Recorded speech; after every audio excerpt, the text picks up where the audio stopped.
What's up, you guys? Welcome to episode 505 of the Established Run NBA podcast. I'm Mike Gallagher here with Drew Dinkmeyer and Austin Yamada to talk about the NBA trade deadline. We'll talk through some winners, maybe losers, and TBD. Should be fun. A pretty busy trade deadline. No big moves, no John Morant movement, no Giannis, obviously. Should be fun to talk through. Austin, how's it going?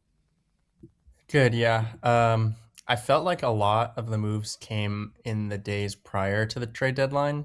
And while it was an eventful trade deadline, I think a lot of the big names that we expected to move didn't, especially on the last day. So I felt maybe a bit underwhelmed by the magnitude of the trades on the actual deadline day. But um, always an exciting time just to see so many players change teams in the same week. Yeah, kind of at the climax first with Harden getting traded. Dink, how you doing?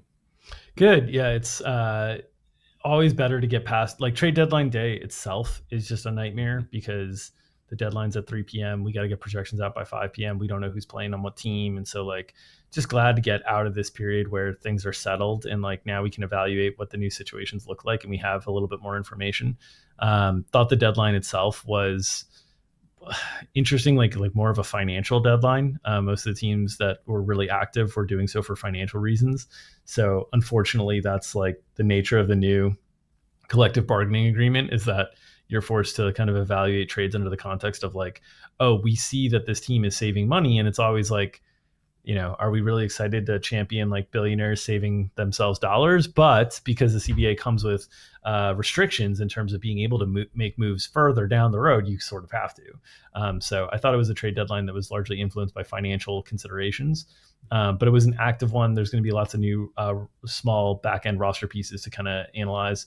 Teams prepping for playoff pieces. That's always fun. And we're getting to that point where next week is the All-Star break, and then you come back from the All-Star break, and it's a sprint to the finish line of the regular season. So that part of the season is chaotic, but for the contending teams, it's fun to see how they set themselves up and prepare for the playoffs.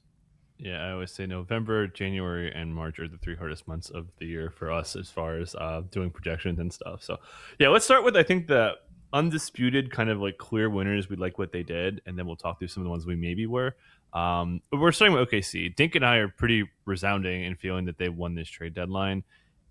Just because not only what they did, which we'll talk about, but I'll hand it to you, Dink, since you are quite clear. I think you might think, I think we're pretty much on the same page. But yeah, Dink, why did OKC do so well at the trade deadline? I think most importantly, from OKC's standpoint, the two factors that I think are contributors to them winning the trade deadline had nothing to do with moves that they executed. The first and foremost is Giannis Antetokounmpo not becoming a threat to this year's title run is like a huge win when you have title equity. That's one of the best players in the league. He had the potential to get traded to the Western Conference, had the potential to get traded to teams that might be your first round opponents, teams that could be like in the mix for potentially like falling into that play-in category as well. They avoided that entirely. Secondly, those teams in the play-in, and this gets to the Clippers as well, which has like two parts to the Clippers wins for OKC. The Clippers were a team that you were looking at like, oh, they're playing really good basketball. If they get into the play-in, could they be like a much tougher traditional, ace seed than or seventh seed than normal? Well, now they trade Zubats, they trade James Harden, and they're looking like a team that's not really a threat to OKC in any way, shape, or form. Then on top of that, OKC has the rights to the Clippers pick. So the Clippers, dismantling of their roster was beneficial to OKC in two different ways. One, it improves their odds at getting another one of these transformational pieces through the draft, and also makes the Clippers less of a threat in terms of the first round of the playoffs. So we can talk about the Jared McCain trade, which I also liked quite a bit for OKC.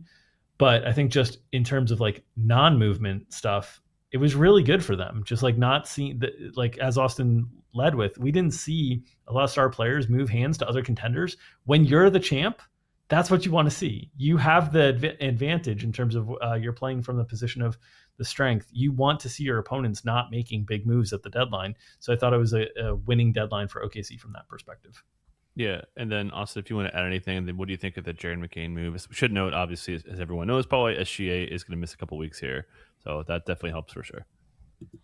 Yeah, I generally like buying low-ish on a player who was in the running for Rookie of the Year last year, who's very young, who can shoot, has positional size. But I felt like they paid a pretty steep price for McCain. So, like, it's not really buying low if they paid what I consider full price. Like, I don't think Philly was necessarily out there shopping him. I think OKC was trying to opportunistically buy on this guy who was kind of falling out of the rotation. Um, but I guess I just felt like, they were paying maybe the price that they would have paid in the offseason. Um, and I don't know how much he helps their current team at all.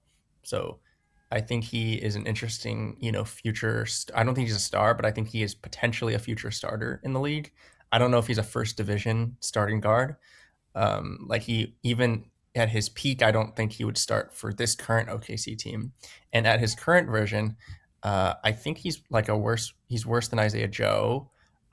He's worse than, yeah, I don't really see him playing playoff minutes, assuming they're mostly healthy. Like, they have players that do things that he does better. He's not a great defender. He's not a great passer either. He's like a fine secondary ball handler, and he's a good shooter, could score. But yeah, maybe they want some scoring without J-Dub to carry the second unit. But this does seem like a move for the future, and I do like the idea of OKC kind of, bundling their picks for some useful now and future equity prospect. I guess I just felt like, is McCain that, and is the price really worth it for them to make the move now? I'm not sure. So yeah, I guess I'm kind of mixed on why they did it, but I will say I give a lot of deference to Sam Presti. Just the amount of things that he's hit on over the course of the years. Maybe he and his front office saw something in McCain that perhaps is unlockable, and that's why I don't work for that front office. Like, I didn't spend as much time on McCain as I'm sure they did. So I think that would be my one caveat, is like, I am hesitant to ever question any of Sam Presti's moves. Yeah, the question that I have, like you said, was it McCain or was it just like, we want to get off a pick? Because we talked about the Clippers pick. They also have the Sixers pick this year. So you would assume those two picks that they're going to have is going to be better than the pick they just gave Philly. It's the Houston pick. And then, the second round picks, who cares? They've got a gazillion of those anyway. So I don't know. But I think, do you have any thoughts there about just the call? I don't, like, again, in a vacuum, it seems like what, but considering their circumstance, I don't think it matters. Yeah, I think that's, it's fun to have all these picks, but you have to turn the picks into players, and there's a roster limitations in terms of how many players you can have on the roster. So having all these picks actually at some point becomes detrimental in terms of, like, other teams know you have too many assets. So with McCain, I think it's insurance for AJ Mitchell, for Jalen Williams as like a secondary, like, scoring creator that needs there. I think it's also maybe, they're going to have to make some financial decisions in the future on this team in terms of, like, what non-Shea players that they potentially move off of. And it made me think, like, they've been very successful without J-Dub this year. And it just made me think, like, I wonder if they're trying to figure out, is there a next piece that's not J-Dub? And they'll have this, this draft pick from the Clippers to do that as well, to kind of keep the machine rolling forward. And then I'd also note that I agree with Austin that he's a worse shooter than Isaiah Joe right now, and that's probably, less likely to make the playoff rotation. But there are certain matchups that you need somebody who can, if they get run off the line, still create offense for you. And Isaiah Joe can't really create as much offense for you if he gets run off the line, and Jared McCain can. Because he's got a mid-range game to him. So I think there's, some niche playoff matchups that he might actually end up being, more useful than Isaiah Joe to them.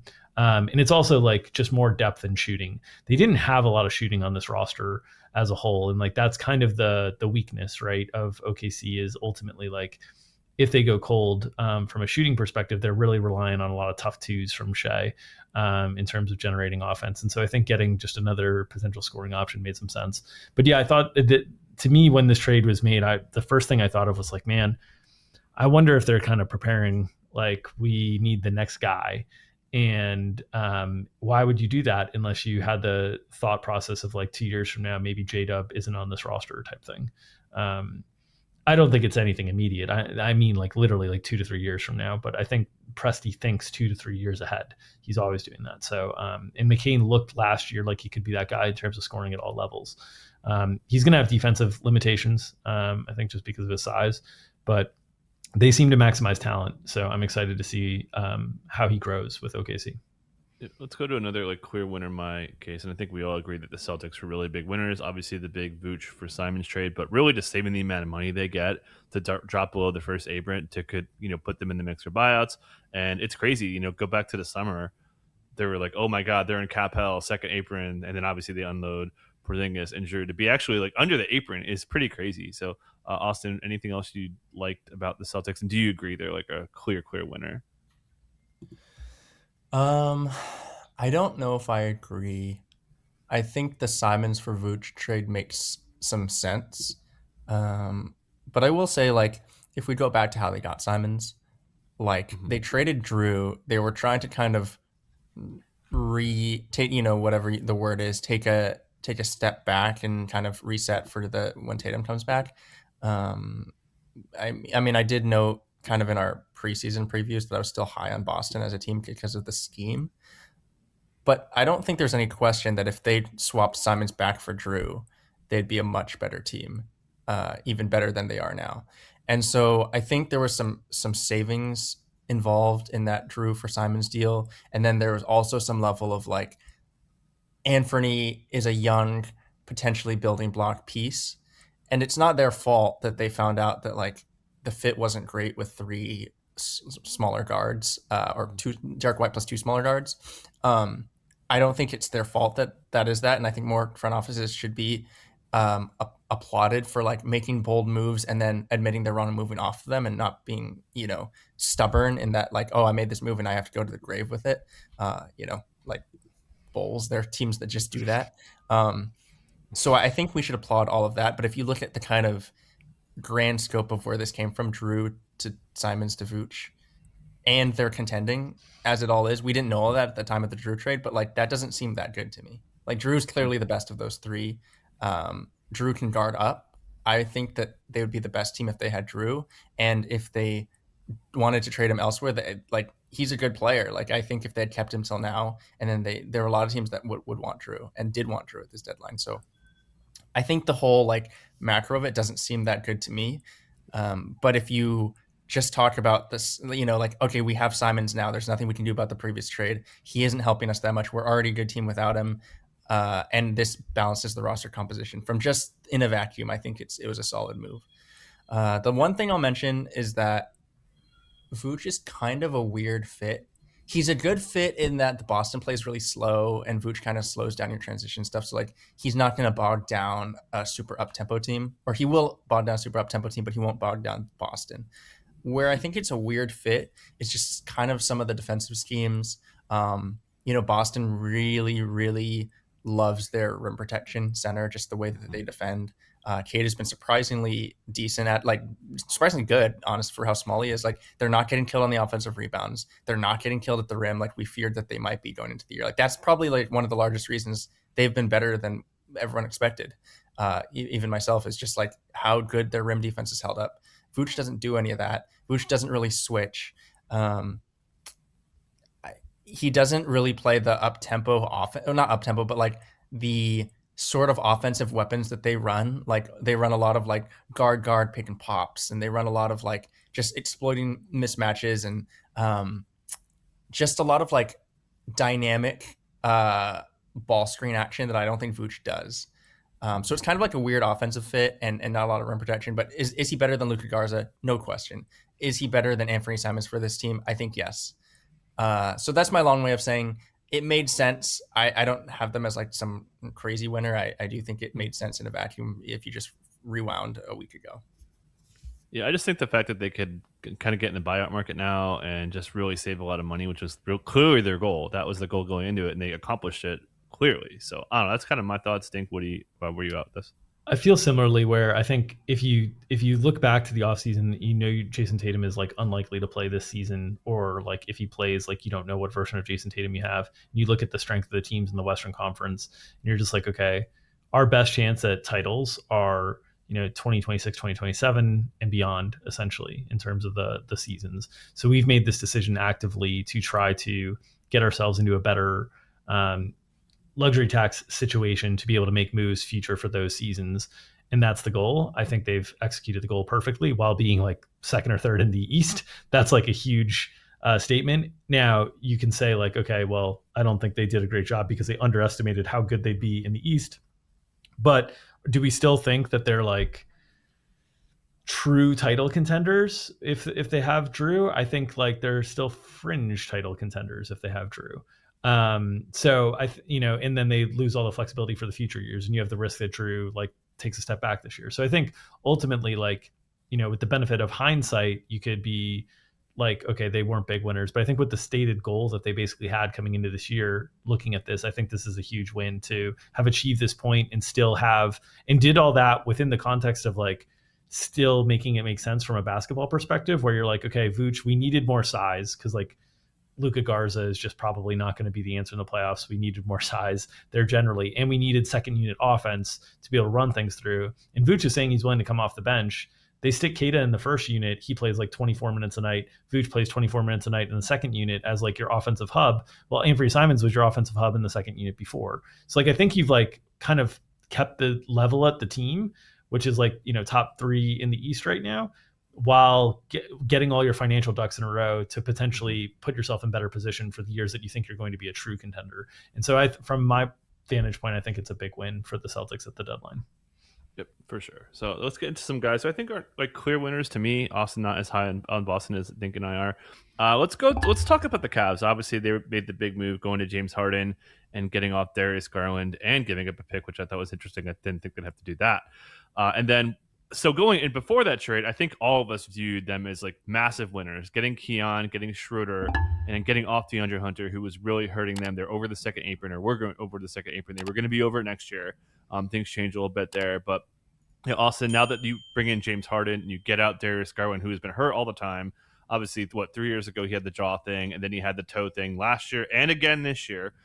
So what do you think of overall the Cavs moves, and obviously the Harden move, which I think makes him better now? But what do you think? Yeah, I was in agreement that the Cavs were major winners after the DeAndre Hunter trade. I thought it was a fantastic trade. Am I convinced Hunter is as bad as he's been this year? No, but he hasn't been very good. He's kind of like unnecessary when they have Wade and Tyson in.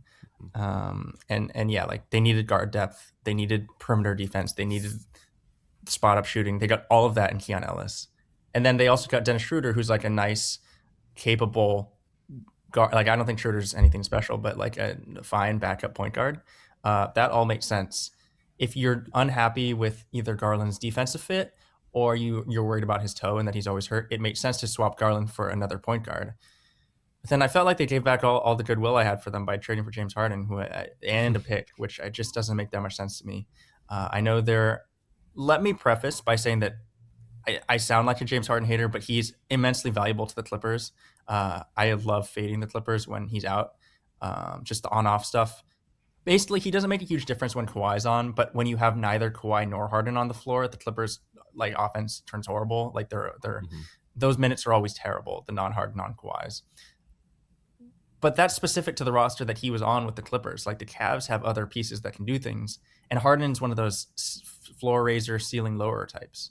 Harden has never won a chip for a reason. He can create offense out of nothing. He gets to the line a ton. He draws a ton of 3-point shooting fouls. He can stabilize an offense by himself with very little around him. But he's also not going to ever run an elite offense. He's never going to play super winning basketball because he doesn't hustle. He doesn't defend.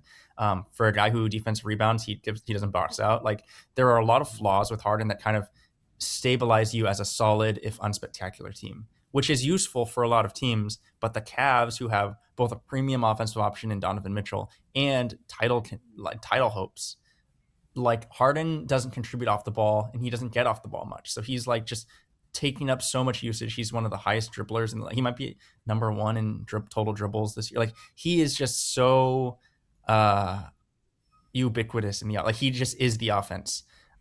It takes away from Mobley. It takes away from Donovan. Like, yeah, it'll help Merrill. Yeah, it'll help Allen. Yeah, it'll help the minutes where Donovan's not on the floor. He's definitely a positive. But like, is this? He's a huge contract. He's old. Is this really the piece that you wanted to cash in one of your big core four for? I don't think so. Like, just to use another example, Drew Holiday that we just talked about. I think if they did Garland for Drew Holiday, I think Portland probably does that because they get a guard they would love for the future. And then Drew is a way better fit and a way better player than James Harden. The Cavs would have a much like an insanely good defense, switchable size. Harden has size, but he's not switchable. I guess like I'm just thinking. Also, Harden's one of those guys that you need to adjust to. Like I don't think if the next Cavs game Harden's gonna be ruled in. I don't know what the price is, but I'm not sure I'm looking to bet Cavs there. Like there's a huge adjustment period playing with James Harden. And every possession he takes away from Donovan Mitchell when they're both on the floor is an L, in my opinion. So, those are my thoughts. Loved the first deal. I don't love the second deal from a short or long-term perspective. But if you're replacing, since Darius Garland wasn't playing, if you're talking about replacing a player who wasn't playing with James Harden, does it make them better than they have been in the recent past? Yes. And do I still think that they are a reasonable contender to make it out of the East? Yes, I do. So those are my thoughts. Dink, where are you at with this one? Agree with a lot of Austin's sentiments. The one thing, and I get very frustrated when people will critique our business decisions or different things without like acknowledging that that they don't have full context or understanding of like workings behind the scene. The one thing that I'll highlight here before being critical of the Harden move is that there's reporting that Donovan Mitchell, who's extension eligible this offseason, specifically wanted to play with James Harden.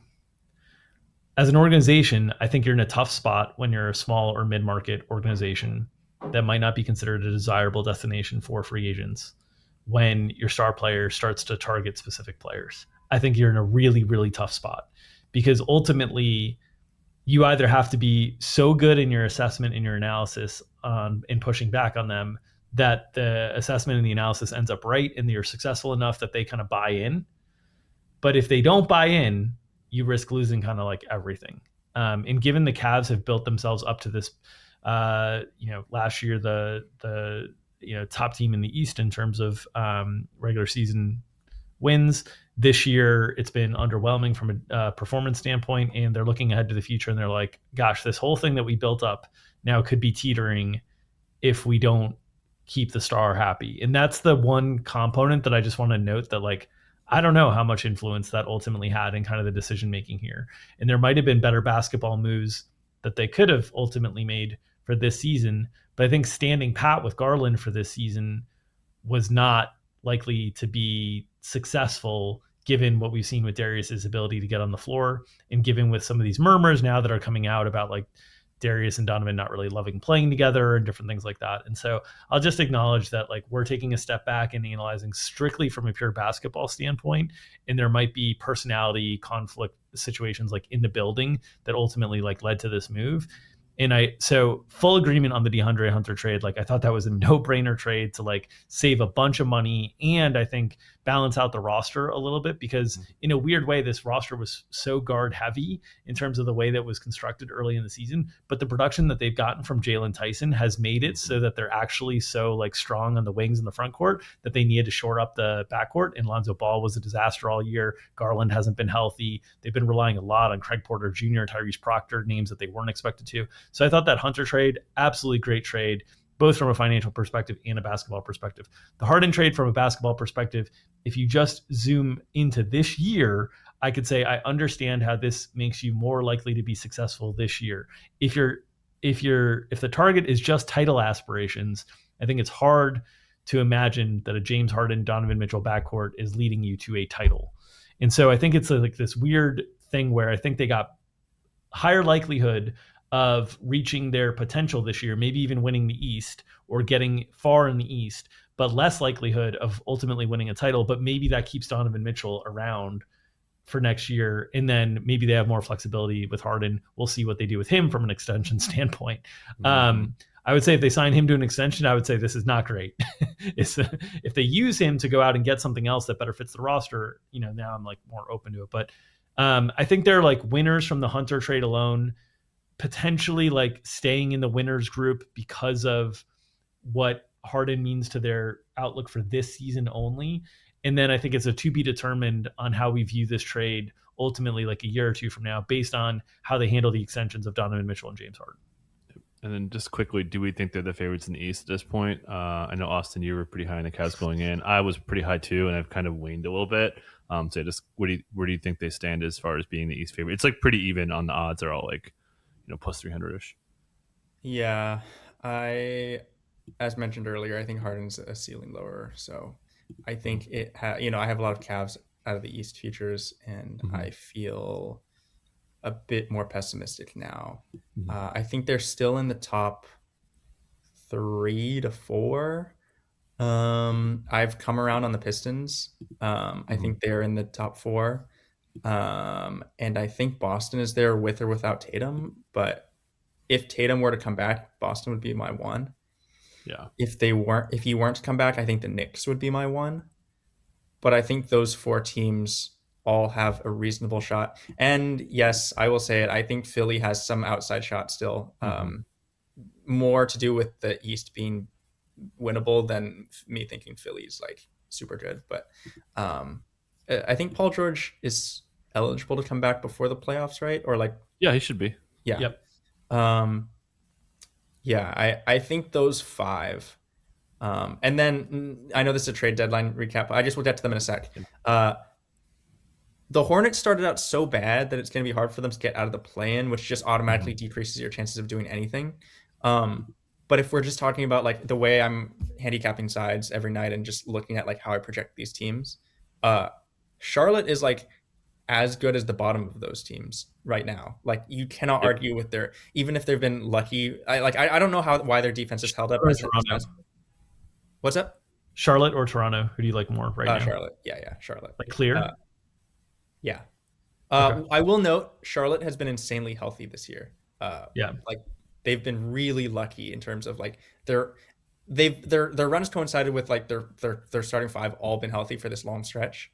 But there's no argument that when they're all in, like you can't argue with the samples. They've been incredibly good. We'll get to Charlotte in a sec, but we can just do it now. yeah. I'm done answering the last question about that's where I have the Cavs. Yeah. We've talked about. Do you want to lead us off on Charlotte? Yeah, so they picked up Kobe White for pretty cheap and kind of swapped off some stuff. They really just picked up Kobe White for nothing, and that's really it. But as you noted, they're playing so well. This year, their current starting lineup has a 140 offensive rating. That's top among the lineups with 100 minutes. They played 212, like not like a small sample either. First in net rating, 31.5. But yeah, Dink, what do you think of I thought it was a great fit, and as you noted there, they've been healthy, but like, what if they're not? Now they have Kobe White, who also has been hurt too. But I don't know. I thought it made sense. Obviously, Kobe White homecoming narrative, get that every home game now. But Dink, what do you think of Kobe White going to the Hornets? I think he's a better stylistic fit than Colin Sexton, but I think the overall like production of the two players is very similar. So from my vantage point, I was like less high on this deal for Charlotte's perspective, because you're taking the player who's been hurt more this year, is a better stylistic fit, but you gave up like 3 seconds, I think it was, ultimately to just like swap 2 players, and you're not playing Sexton very much. And so I thought it was like okay. I didn't think it was a home run by any means, but I do think it's a better stylistic fit because Sexton, like off ball, he just is a little bit of a ball stopper, and he kind of needs the ball in his hands a little bit more. And Kobe's a little bit more like will fire and play in transition and things that fit Charlotte a little bit better. So maybe you'll get more production from Kobe than you got from Sexton, but I don't think the two players are like wildly different from a production standpoint. If you look at like Darko or Raptor or forecasting projection systems going forward. So I thought it was like an okay, but a little bit of a pricey, move to make. But I think it's good business for Charlotte to like, when they're playing so well, give their fans the perception of like, we're trying to improve things and bring a homecoming kid back. Like, I think it all like makes sense from a business standpoint, but I didn't think from like a, roster planning perspective, it was a huge win or anything like that. Yeah. I just like the rotation now, just to have that guard depth. Obviously, they've hit on Khan. They generally hit on Braden Miller. Looks to be like a better pick than Scoot. And they just have a really, really, really strong rotation. But yeah, Austin, you were kind of hinting at why you think this team's pretty good. So if you want to continue. I actually feel almost identical to what Drew said, like to a T. Kobe is better than Sexton and is more versatile and does more things, but the perceived gap is probably larger than the actual gap. And then they paid a decent price to do that.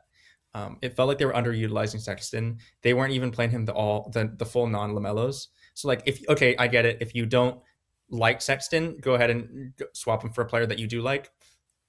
But like, the upgrade wasn't worth the price that they paid. Like, and whatever the public sentiment is on the gap between them is probably smaller than you might think, or the listener might think. The one thing Kobe does that Sexton doesn't do is, like, as you mentioned, like, he's a much better shooter on and off ball, and so like he's a better fit stylistically, as you mentioned, with Charlotte and the sets they want to run. And so like, if you don't think Sexton can defend, he's too small, and then he's just like more ball dominant, and that's just not the kind of offense you want to run when LaMelo's not on the floor. Like, by all means, go get the player you want. Like, I like that Charlotte's contending. Is it from an optimization standpoint, is it the move I would have made? No, but like, I like that they're going for it, and I think he fits their team. And also, I think the biggest piece worth mentioning is I don't think Kobe improves the team that much as is, but like we said, they've been really healthy lately. And if any of their 3 guards were to go down, being LaMelo, Khan, or Brandon Miller, like, they need all 3 to make their offense work. Like, the ability, their ball movement, their pick and pops with guard, they're just like, all the shooting on the floor is what makes their offense so good. And Kobe can fill in for any of those 3 in a way that Sexton couldn't. So I think it's most valuable as insurance if one of those players were to get hurt, and just ensure they can run more of those sets for all 48. So yeah, I do like it. I don't think I have anything to add. And then just to talk about Charlotte as a whole, man, they're good. Their offense is as legit as it gets. I think if you carried it forward, they've been the number 1 offense for the last 15 games or whatever. I think if you were to carry it forward, I project them as a top 5 offense going forward. Like that, none of it seems fluky to me.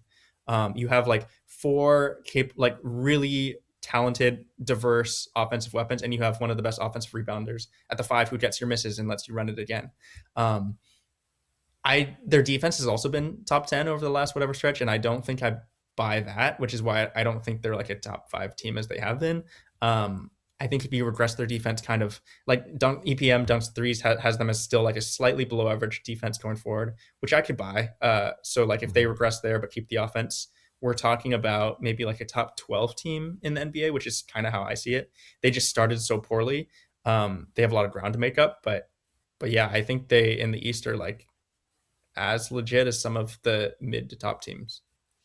Yeah, they're third in defense since January 1st too. So, and they're 4th in 3-point rate this year, and you're adding another 3-point shooter. So just a really good system fit there. Let's move on to another kind of like borderline winner, in my opinion, the Minnesota Timberwolves, who have no bench. We talked about Jalen Clark being a fun story, and Mike Conley, who's going to be back. They're going to re-sign him, which that's a low key win. They like him for leadership, but getting traded again made him eligible to come back to the Wolves. I thought that was pretty nice. So I think Ayo Dosunmu is a wonderful fit, giving an on-ball defender, giving a secondary handler. I thought that just from a fit perspective, with the cost was very, very little. I really like the Ayo move. What do you think, Dink? I think Minnesota depends on where you start the metric for where you're analyzing them. Because if we go back to the year before, they chose not to pay Nickeil Alexander-Walker, right? And so they basically like have gone in this big circle to get back to having Nickeil Alexander-Walker in a restricted free agent year, because I think Ayo and Nickeil are like somewhat similar. Nickeil a little bit better probably as a player, but the way Ayo's playing this year has been like more commensurate. The way I was playing this year, I think, has been like more commensurate with Nickeil. But you're in the same boat now. So it's ultimately like, and you did all that and you gave up Rob Dillingham, you gave up Leonard Miller, like potentially intriguing players that could develop into rotation pieces that you kind of needed. Now they got the development from Joan Berenjay. They found like Bones Highland that kind of like fit for Rob Dillingham. So I think if you like take the metric of when you're assessing it as this deadline forward, how could they best improve their team? I think they're a winner. But if you look back to like going back to last year in terms of the decisions that they made, it's ultimately like, man, you could have just re-signed Nickeil and ultimately like figured out things from a financial standpoint going forward that you're still going to have to figure out in a difficult way. And obviously they weren't able to close the deal on Giannis Antetokounmpo, which seemed like a pipe dream from the start, just because they really didn't have any assets to work with. So I think it's just where you start the target point for assessing Minnesota, but they're definitely, they fixed a hole for contending for this team in this season in a way that they needed to address since that they haven't had since the absence of Nickeil Alexander-Walker. Yeah, they made a bet that Terrence Shannon, Rob Dillingham, and Jalen Clark would somehow fill Nickeil Alexander-Walker, and they lost that bet terribly. So yeah, but I like getting off Dillingham, just kind of sunk cost. I thought that was a good move. What do you think, Austin? I think I actually disagree that they lost the bet terribly. I think there's a couple factors here. One is like Minnesota's been a little disappointing thus far, but I don't Mhm. think it's related to their bench. Like their bench numbers are actually pretty good. And then also Nikhil has just taken a huge step forward with Atlanta. Yeah. So like he's better now than he was with Minnesota last year. I don't know, maybe we could have predicted it, maybe we couldn't have. But like I've been generally fine with Terrence Shannon and Jalen Clark. I don't think like their bench has necessarily been the issue. Um, so yeah, I have a lot There's to say not about enough depth Minnesota. to it though. Uh, I'm high on Minnesota as a team because Mhm. they are so good in clutch. They're so good in the second half. Like that's when they try, they're as good as any team in the NBA. But like they can't focus for 48 minutes. You would hope that that's something that you can turn on in the playoffs, and I'm still kind of holding on to that hope. Um, Mhm. and I do think IO helps. So in that sense, I'm optimistic. But I can't help but feel, they did the Conley move. I think that was like, oh wow, they're really gearing up for something big. I loaded up on Wolves, championship futures, and then they Mhm. kind of whiffed on any big moves, and then they just get Conley back. And one of our subs made a joke about like cashing out Wolves futures, but it's honestly like kind of funny. Like they're like, okay, well, Conley, just come back. We didn't get what we wanted. Um, Mhm. and so I think I need to recenter myself. I was really disappointed that they didn't make a big move and it's just IO. But if you strip the sort of like my own personal expectations, IO is a nice move. Like they got better this deadline. So I think if I just recenter myself about like, did the moves they made sense and just ignore the Mhm. Giannis streams and the big, someone else that's not Giannis. Like, yeah, like I think it was a good move that helps shore up kind of like guard depth that they need. And like, man, until you guys made that comment, I actually hadn't looked at Io's work this year. I knew that he was shooting well from three. I did Mhm. not realize he was shooting 45% from three on like big volume, not big, but like Mhm. like he's increased his volume a lot from his career rates, and he's shooting 45% from three. He's shooting over 50% from the field. He's 20 and a half points per 36. His rebound assist rate are very healthy. Um, yeah, I mean, I guess he's just been, maybe like, I know the Bulls have overperformed a lot of their talent stuff. And I know some of that was Trey Jones, some of that is Kevin Herter, but some of that Mhm. is, I guess, I would assume like Yeah, yeah. he still had really shaky on-off stuff, like net impact stuff, which has been a weird thing for Io like throughout his career. Is like he hasn't been like super impactful on the plus minus stuff. But he's played great this year on the whole. And to be clear, when I was saying that like similar to Nikhil, I was comparing Nikhil and the Wolves to the IO that they Yeah. just acquired, not Nikhil the step forward on the Hawks. Nikhil is a much better player than IO. I just wanted to like make that distinction because I think I Yeah. was getting myself a little bit buried on like IO versus Nikhil. Nikhil's a better player than IO. Yep. Yeah. Yeah. Nikhil's But been what a anyways, bargain. yeah, those are my thoughts is like, I think my initial thought was disappointment at what they didn't get, but just thinking about where they are as a team and who they added and stuff, like I think they are a sleeper West. Well, I mean that West is better than the East. They're a sleeper chip. I wouldn't have. I don't know if I would have made the 30-1 bet knowing what they did make, but I'm not unhappy with the Mhm. bet per se. Like I think they still are a sleeper contender, just given like how good they are when they try. Yep, for sure. Let's move on to another team. Let's get to the Wizards, man. I think the Wizards are really fun. Just to get off, very little. Players that like they didn't really want. Yeah, Corey Kispert, CJ McCollum's expiring deal, the number 30 pick in the draft, and then a top 20 protected OKC pick in a few years, and like nothing they're gonna really miss to get Anthony freaking Davis and Trey Young. And to just kind of turn their franchise around. I thought it was really fascinating. I like it. They just are not a winning team. I mean, I remember the Bradley Beal, John Wall, Otto Porter. That Wizard team was really fun, but they're not a successful franchise. So I thought this was a really good move. I really like it. I feel good for their franchise after generally whiffing on the draft for the most part. I think Stars would be good, but what do you think what the Wizards did? I thought it's like like they turn nothing into something. The question is that something, what does it get them? I think it gets them ultimately like mediocrity. And Mm-hmm. so, is mediocrity fun? Are they going to be able to turn Trey and AD into anything else going forward? Like, are they going to be able to capitalize on like growing these guys' perceived value? I don't know. I think the perceived value on Trey and AD is just probably going to stay fairly low going forward, Mm-hmm. because I don't think this Wizards team is going to like have winning playoff basketball associated with them. So I think they like just on pure paper, they are way better and it didn't cost very much at all. And I think that's a win. But way better from one of the worst teams in the league gets you into the middle. And so like in the middle is that where you want to be? And I think this might be a move towards purgatory. That's my one concern on the Wizards is that like they got way better, but ultimately like it's way better for the next 2 or 3 years when these, and I don't think they're going to be able to recoup these guys' value so insanely that they end up flipping them. So it's okay. Like they didn't really impact their draft capital for this year, which is this year's the class. Next year's class is not at the same anywhere near the same level. So the next 2 draft classes aren't supposed to be like as impactful. So like you take a swing the next 2 years where it impacts your draft capital a little bit, like it's fine. But I have a hard time saying it's a big win because I just don't think you're going to turn this team into much more than like a 6 seed. Like that's kind of like where you're topping out at is kind of where I feel with Trey and AD. Maybe I'm like just like Trey and AD and the rest of this roster. So I felt mixed and conflicted on it. But I thought the cost was very little. And so I thought from that perspective, it's a worthwhile gamble. But I don't have it as big of a win because I just think you might be getting yourself a little bit stuck in purgatory. And maybe as a recovering Bulls fan, I'm very, very against purgatory where the Bulls have been stuck for the last 5-6 years. Yeah, my counter would be just like, okay, so what? Maybe you don't have to resign them. I know they have player options and stuff. And like, what if you hit on the draft? And then you could just let them walk, and there you go, and you're back restarted, and it costs you nothing to find out. So I don't know. I thought it was a really the cost is the whole thing. What do you think, Austin?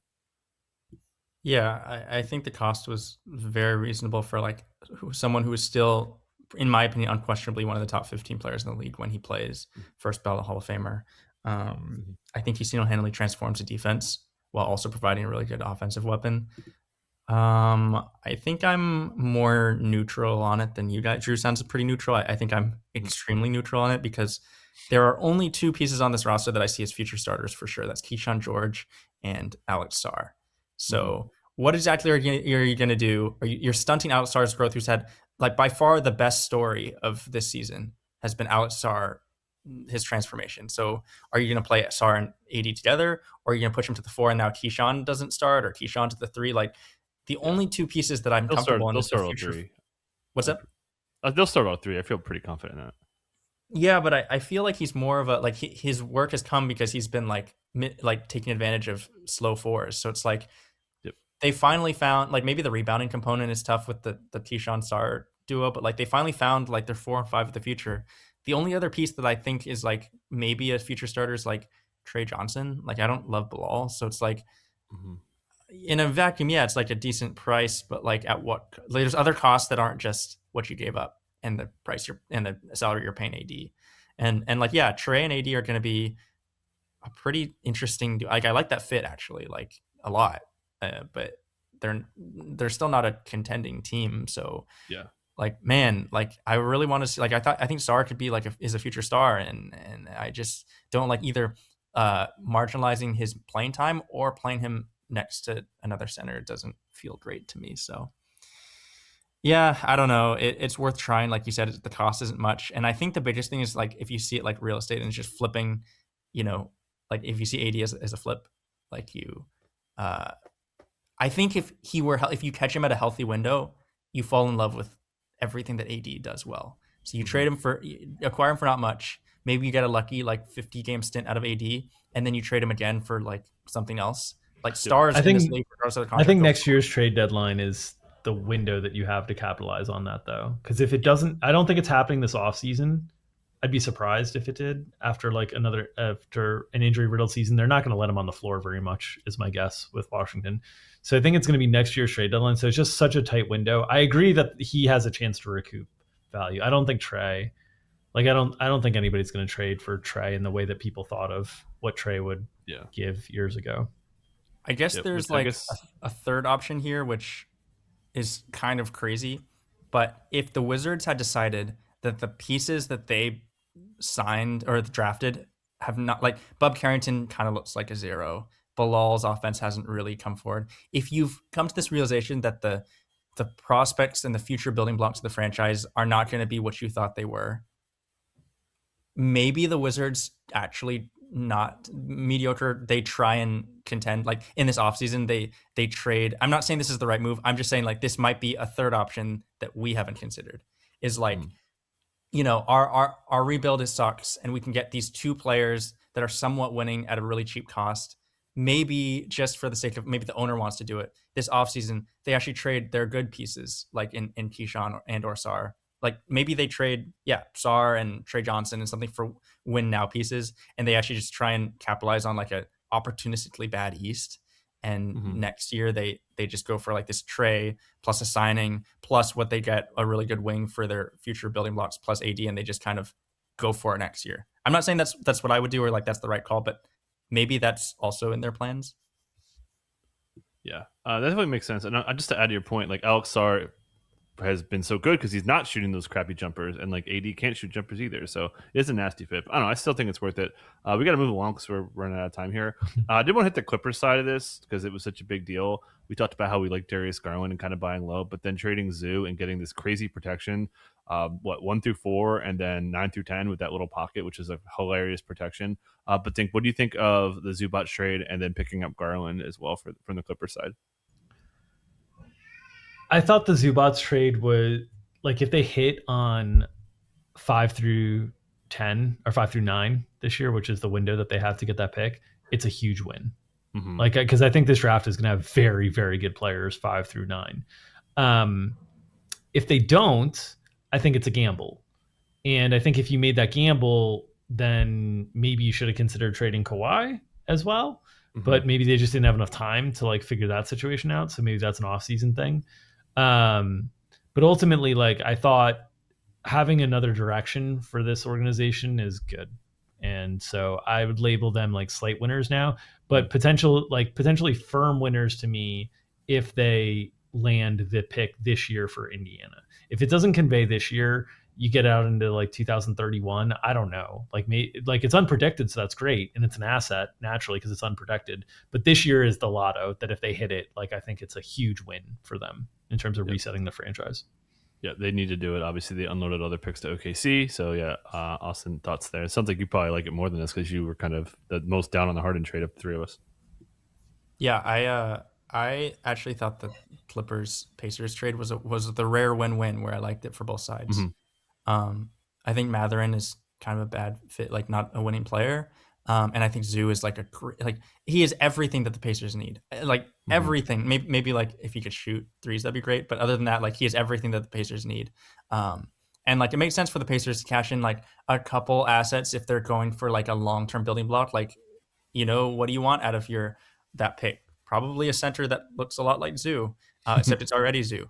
And I think like if you just swapped Mathurin for Zoo, like the Pacers team right now, I don't think is as bad as some of these other like teams around their standings.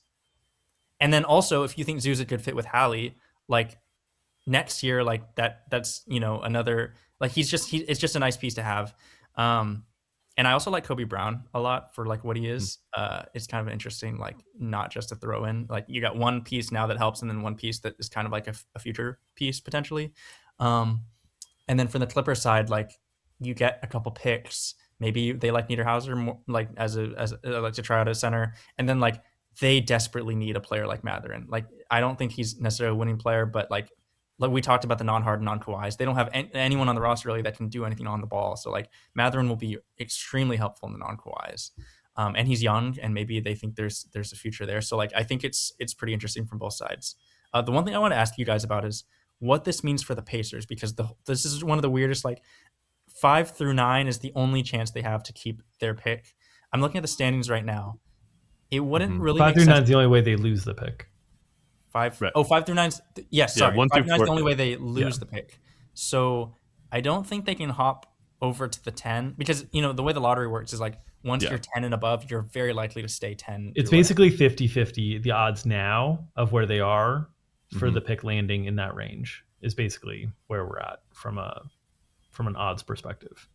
Right. So Yeah. like if you were to somehow get to the 10 or worse, then you have an extremely high chance of keeping the pick. But it seems too far for them to hop Yeah. over that many teams, which means it seems like they're kind of like incentivized to get as bad as possible, but they just made their team better. Are they going to start like mass resting and like, are we going to Yep. see a lot of Pacer shenanigans? Like, right at this point, their only path is 1 through 4, right? Yeah, and to your point, it's 50. If they are 1 through 3, and as far as the worst records, they have a 52% chance to be top 4. So yeah, that was my concern. Once I processed the trade, we would do projections every day. I was like, oh god, we saw what the Kings did, we saw what the Wizards did, sitting there, guys. I'm worried about it for sure. Dink, are you as worried as I am? Yep. Yep. I mean, like I think this year, we're first week in February, and we are seeing some insane stuff happen with teams towards the bottom. And look, it's all because of where incentives are. Like, this draft class is insane and Mm-hmm. very valuable to be able to get one of these top picks in the draft. So teams are going to operate that way. The league, I'm hoping that this year pushes this to the forefront of the league, making changes that ultimately realize that the lottery in and of itself is a problem. It's just a problem. We need to get to the wheel. Like, we need to get to this. It's so frustrating to see teams intentionally playing combinations of players that they are trying to lose games in the fourth quarter. It's very difficult to project when this is going to happen. And I'm very worried about what we're going to see from the Pacers, because they are heavily incentivized to finish bottom 3. And that's what one of these things that, like, we could do a whole nother pod on this, because I could talk about the Bulls forever on this. But in an understanding of the timing of when you can like take these risks, I think Utah has been so good about this the last couple of years, is that they understand when they have enough room and when they don't have enough room, that they have to like start like pulling back. The Bulls, like, tanking now or whatever, they can't actually improve things very much in terms of their Mm-hmm. odds of actually landing one of these top 5 picks. They don't have much room because they have so much. These other teams aren't winning 10 games the rest of the way. And Mm-hmm. so, like, you can't jump that many teams. Indiana's in this situation where they're out in the standings right now. You've got this gap where the bottom 5 teams, Washington, Brooklyn, Indiana, New Orleans, and Sacramento, are all between 12 and 14 wins. Then you've got Utah at 16, and then the next one is Dallas at 19. So Indiana, like, they're very likely to finish in the top 6, even if they like played guys going forward, just because like it's going to be hard for them to win like 15 more games or 12 more games or something like that, and they would have to win like 6 more games just to get to the same level as some of these other teams. So I think they're very likely to finish in the top 5 or 6, but there's going to be such an advantage to being in the top 3 from an odds perspective that I do think we're at risk of seeing shenanigans with Indiana. Yeah, and again, being 1 or 2 is the same for what it's worth. So as far as odds of keeping that pick, but just to give the numbers, so 52% if they're bottom 3, top 3, 48% if they're 4th, 42% if they're 5th, 37% if they're 6th. So yeah, that's you got to be top 5 to give yourself a somewhat good chance, which I guess is a good transition to the Kings, who are by far the biggest losers of this one. Shocker, and which is a good quote to tie into what we're talking about here. After the last game, we saw them close with their guys. We saw Devin Carter close, and after the game, Doug Christie says, "quote Down the stretch, it's going to be like that with this whole tanking thing. They stay on DeMar, they stay on Levine, they stay on Sabonis, they stay on everyone." We talked about how we dislike that Hunter trade. I have nothing to say. I don't think you guys have much to say. The Kings are just probably the biggest joke franchise right now. What do you think, Austin? Yeah. It's to the point now where their coach is so bad that like when I talk to my friends about like are the Kings are the only team among these teams that we're not sure whether they're tanking in the 4th or that's just Doug Christie managing to win. Like that's the only team that it's like extremely unclear, because sometimes he'll just run with a quote hot hand that's like this terrible lineup just because it had like a nice 3-minute stretch. I am still not 100% sure, because like against the Wizards, like they closed DeMar and Levine, who are both scoring 30 plus. But then last game, they didn't close with Sabonis, who was having a great game. I really don't know anything about what the Kings are trying to do at any point in time. I will say, when we're talking about like the shenanigans, the teams that have their own pick are incentivized to lose, but not quite to the level that the EVO protect pick. That's the one where it's like you must lose at all costs. So like I'm looking at this top 6 right, or top 7 right now. Memphis is going hard too. So top 8 if you count Milwaukee top 9. I don't think Milwaukee's necessarily in this group, so I'll say top 8. I think New Orleans is going to not finish in the bottom 5. Yep. Based on them not owning their pick and them like having a pretty decent team actually now that Herb is back. And they only traded Alvarado. And like these other teams are egregiously tank. I think you can get New Orleans out of there. But then I think the other 7 teams all are going to do some level of shenanigans. I'm less concerned about Dallas, I think, just because their roster is more deep than top heavy, and like Kidd doesn't like to tank. And then Indiana, Washington, Utah, I think could do some hellacious, like egregious tanking, both based on like their roster makeup and also like what they've done in the past and the stakes that they have. And then I think Sacramento and Brooklyn are going to be not to that level, but like will definitely not try to win. And I think Memphis will have some games where they really want to lose as well. But yeah, I think it's just a total mess. And like out of the those 8 teams, like 5 of them are going to be just 5 to 6 of them are just going to be gross the rest of the year. And like you said, we're in the first week of February. So it's like, this has to change. I don't want to deal with this for like 3 months. Yeah, it was stressing me out so much last year for like literally like a third of what we might be getting into now. But yeah, let's get to the Bulls here. I'm going to hand it to you, Dink. I don't think you need to add anything more in the Kings if you can. You can if you want. But no. Yeah, go ahead for I thought the Bulls were losers. Go ahead. I honestly think we could do a whole separate podcast. Like I think we might need a part 2 maybe on Tuesday before the trade, before the All-Star break to run through some of these teams. But my quick thoughts on the Bulls are, if you assess them from just where they were in this season, I think these are all the right moves. And I think they finally recognize like you need to get second round picks. You need to have that currency to be able to make moves around the league. And I think they won a bunch of these trades individually if you just look at, where they are right now. If you look at where Bulls fans have been for the last year and a half, 2 years, where they've been begging for this is too late. You're not going to get yourself, unless you run great with the lottery odds again with Derrick Rose, you're unlikely to get one of these top players in terms of the top like 5, 6, 7, 8 players. You're unlikely to get to that level without lotto luck. And you're unlikely like to get to that level. You need to hope the teams that are in that 7, 8, 9 range win like 4 or 5 more games than you the rest of the season. There's not that many games left in the season. And you brought in players that are still like relatively competent NBA players. So you're probably going to win some games with Billy Donovan as a head coach. So it's just a half-ass measure, which is the problem with all of the things the Bulls have done for the last 3 or 4 years, is it's just a bunch of half-ass measures. And now they're saying, after like Arturas Karnisovas in his press conference is basically saying the opposite of everything he said the last few years, where he previously said second round picks aren't that valuable. Now he's like, well, you have to have second round picks in this league to have currency. He's saying, well, we just can't be stuck in the middle. We've been stuck in the middle for too long. It's like, that is what every Bulls fan has been frustrated with and complaining and asking you about for the last 2 years. And so as a Bulls fan, it feels like slightly encouraging that they're finally like making some of these moves. But the person at the helm is just like basically like flat out like change their direction and their tune, kind of lying to you. Ultimately, the ownership has shown no incentive to like move on from this front office. And so it just feels like you're being bullshitted, honestly, is what it feels like as a Bulls fan. And so I'm just like, and then you get like Bulls media on Twitter and Bulls bloggers and stuff who are like, oh, Bulls fans complain, and then they get the sell-off and they still complain. And it's like, yeah, because we're not even doing the sell-off right, because the sell-off should have happened 3 months ago or in the off season. But now they're ultimately like, okay, cool, we're not going to make the play-in, but we're going to still pick 10th or 11th. And it's like, that, okay, great. And they got a valuable second-round pick in the New Orleans second-round pick. So like, they did some moves that are beneficial to this franchise going forward. They'll get a look at Dillingham. They'll get a look at Ivy. But ultimately, like this all should have been done last year. And you knew how good this class was. Everybody knew how good this draft class was. So to make the decision to turn after you've already kind of taken yourself out of position for this draft class is just so stupid. And so that's the frustrating thing as a Bulls fan, or any fan of a team that like kind of went into the season with like half-ass hopes and then sold. Now it's like, yeah, well, we're probably not going to be able to get one of the top tier guys that can really like have us excited.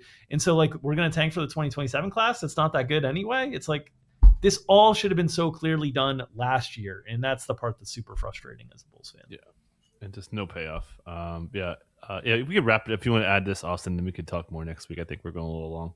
Yeah, I think I agree with everything Drew said. I do think it's hilarious that he spent the last 10 minutes of the last team talking about how tanking is terrible for the league, and then now he's like upset that the Bulls aren't doing it too. Which, like, to be totally fair to these teams, it is the right thing to do. Like, ignoring the product of the NBA and just like, what would you do if you were these teams? I would do the exact same thing. Yep. It's a problem with the league rules more so than it is with any individual team acting in their best interest. So like, I actually totally agree with everything he said, but it's just funny that, you know, like he's pissed that the Bulls aren't participating in these like shenanigans that the others are.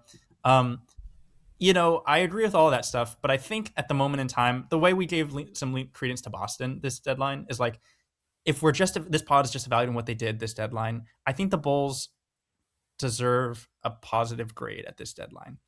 Ignoring what they did prior, just like if you took over their franchise last week, I don't think it would look that differently. If I took it over, it wouldn't look that differently than what they did do. And like, I think if you just look at the roster right now and say, man, this roster composition, it makes no sense. They look at all these like ball dominant guards they acquired. Sure, but like we're trying to lose, and they can do it in an ethical manner by just building a bad roster composition without doing weird shenanigans. And also, the point isn't to win games from here on out. It is to find. I talked about this all the time. Like, playing time is a resource. So being able to give Jaden Ivey and Rob Dillingham and Anthony Simons a lot of playing time and a lot of touches to find out who is who and who can scale up over 30 plus minutes with their efficiency, that is immensely valuable. And same with Jalen Smith. If you can, and Matas, like, those five to me are the only ones that really matter. I'm not saying that like Ivy or Dillingham is necessarily a piece, but you get to find out, which is super valuable. And as long as they prioritize the players that, like, what do you win when you win? Like, finding out if you hit on those guys, that's what they should be doing, as long as they do that for the rest of this year. Even if they walk away with no surefire, they still found out, and that to me is valuable. So I will give props to what the Bulls did starting last week. Yeah, I think the Ivy pick was pretty good, but just the fact that they just traded away Kobe and get guards back, I just hate the way they did it. All right, we'll talk more next week. Maybe we could do Tuesday, like Dink was saying. But yeah, Dink, want to wrap us up and get us out of here? Yeah, we'll do a part 2 of the trade deadline recap on Tuesday. Still digesting some of these trades. I mean, so many teams made moves that, like, I want to talk about the Knicks getting Alvarado, like lots of situations. So we'll do that for we didn't talk Jaren Jackson. Yeah, we didn't even talk Memphis. Memphis striking out on John Morant. The Miami Heat doing absolutely nothing.